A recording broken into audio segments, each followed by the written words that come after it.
इस दुनिया में शब्दों की ताकत सबसे बड़ी होती है। हम कई बार कई लोगों को कुछ ऐसे शब्द कह देते हैं जिससे वे अंदर तक टूट जाते हैं, और कई बार कई लोगों को कुछ ऐसे शब्द कह देते हैं जिससे वे माउंट एवरेस्ट तक चढ़ जाते हैं।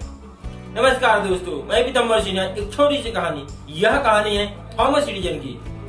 थॉमस एडिसन जब बच्चे थे, स्कूल में पढ़ाई किया करते थे, तब वे एक दिन घर आते हैं और अपनी माँ के पास जाते हैं और अपनी माँ को एक लेटर देते हैं और कहते हैं कि माँ, इस लेटर को मेरे टीचर ने आपको देने के लिए कहा है।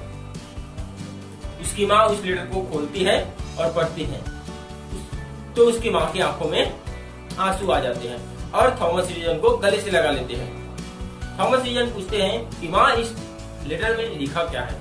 तो उसकी माँ उस लेटर को दोबारा खोलती है और जोर जोर से पढ़ना शुरू कर देती है और कहती है कि इसमें लिखा है, थॉमस एडिसन एक जीनियस है, सुपर बच्चा है और कमाल का बच्चा है। इसे हम अपने स्कूल में नहीं पढ़ा सकते क्योंकि हमारे स्कूल में इतने अच्छे टीचर नहीं हैं। इसे अपने घर पर ही पढ़ाए।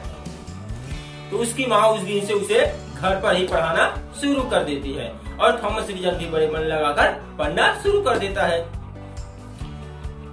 अब एक वक्त ऐसा आता है कि थॉमस एडिसन अमेरिका का सबसे बड़ा इन्वेंटर बन जाता है।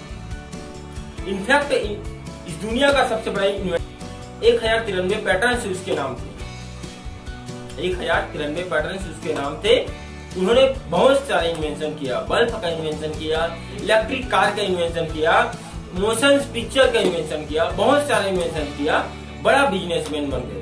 इस सब के बीच में उसकी माँ का देहांत हो गया।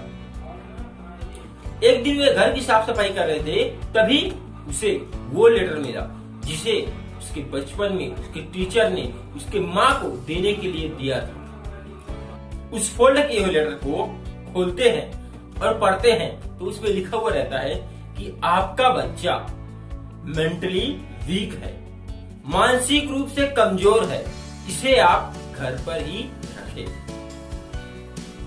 वो पेपर पढ़ने के बाद थॉमस एडिसन की आंखों में आंसू आ जाते हैं।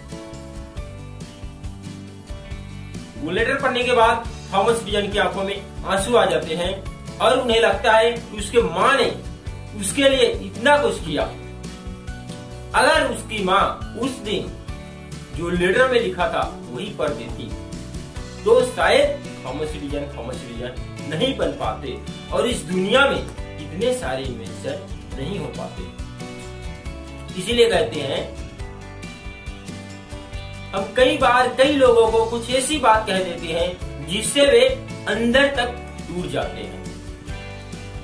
इसीलिए कहते हैं जो सीढ़ी किसी के लिए ऊपर जाती है वही सीढ़ी किसी के लिए नीचे भी आती है।